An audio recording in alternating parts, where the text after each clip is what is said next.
তো আমি আজকে বানাবো বাঁধাকপি, নিরামিষই বাঁধাকপি বানাবো। তো আজকে আর মাছের মাথা দিয়ে করব না, নিরামিষ করব। তো প্রথমে আমি এখানে দেখতে পাচ্ছ, প্রথম থেকে দেখাইনি তোমাদেরকে।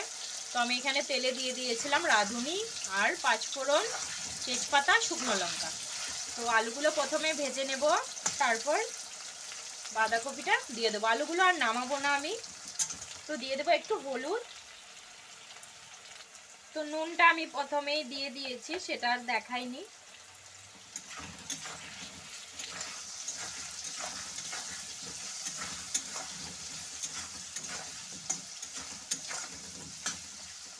তো এটা একটু ভাজা ভাজা হয়ে গেলে তারপর আমি বাঁধাকপিটা দিয়ে দেব। তো এই সময় আমি একটু 1 চামচ মতো চিনি দিয়ে দিলাম। তো চিনিটা দিলে কি কালারটা সুন্দর আসবে। আর বাঁধাকপিতে একটু নিরামিষ বাঁধাকপি যেহেতু, তো একটু মিষ্টি মিষ্টি ভালো লাগবে। তো আমার কাছে খুব ভালো লাগে, আমি তার জন্যই মিষ্টিটা দিলাম। আর নিরামিষ রান্নাতে একটু মিষ্টি মিষ্টি ভালো লাগে, ঝাল ভালো লাগে না।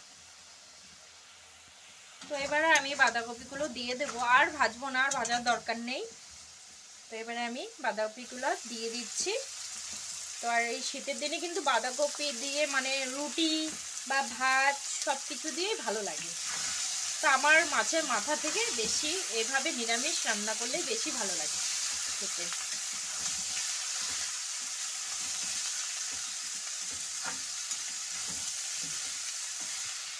তো এবারে দিয়ে দিচ্ছি নুন পরিমাণ মতো। তো আলুতে আগে দিয়েছিলাম, তার জন্য একটু কম করেই দিলাম। তো এবারে নাড়াচাড়া করে একটু ঢাকা দিয়ে রাখবো।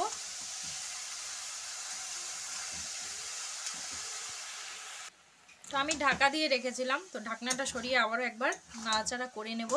আর আমি কোনো বাটাবাটি মশলা কিছুই দেব না। তো আমি বাটাবাটি ছাড়াই রান্নাটা করব। আর বেশি কিছু দেবও না, জিরের গুঁড়ো দেব, একটু সামান্য লঙ্কার গুঁড়ো দেব, আর না দিলেও হবে, আর কাঁচা লঙ্কা চেরা, ব্যাস। সিম্পল রান্না, খেতেও টেস্টি লাগে, আমার তো দারুণ লাগে। তো এবারে আমি দিয়ে দেব জিরে গুঁড়ো, দিলাম লঙ্কা গুঁড়ো।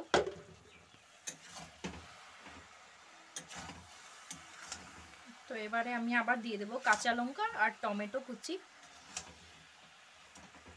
তো দেখতে পেলে আমি কিন্তু আর কিছুই দিইনি, জিরে গুঁড়ো, লঙ্কার গুঁড়ো, টমেটো আর কাঁচা লঙ্কা।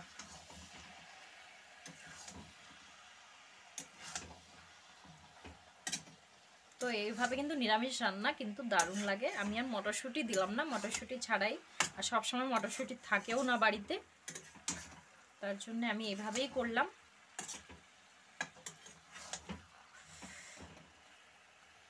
তো টমেটোগুলো একটু সেদ্ধ হয়ে গেলেই কিন্তু আমি নামিয়ে নেব, বেশি রান্না করার দরকার নেই। তো এটা কিন্তু প্রায় রেডি, সব কিছু রেডি। তো টমেটোগুলো একটু সেদ্ধ হওয়া অবধি অপেক্ষা করব।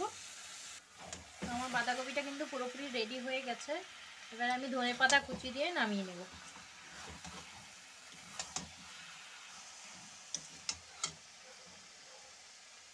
তো ধনেপাতা কুচি দিয়ে দেবো। তো ঘি দিলেও ভালো লাগতো, কিন্তু ঘি আর দিলাম না, ধনেপাতাটা দিয়েই নামিয়ে নিলাম।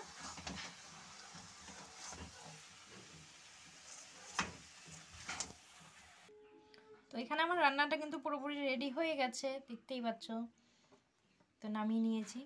তো নিরামিষ বাঁধাকপির রেসিপি তোমাদের কেমন লাগলো, ভালো লাগলে অবশ্যই লাইক কমেন্ট শেয়ার করতে ভুলবে না।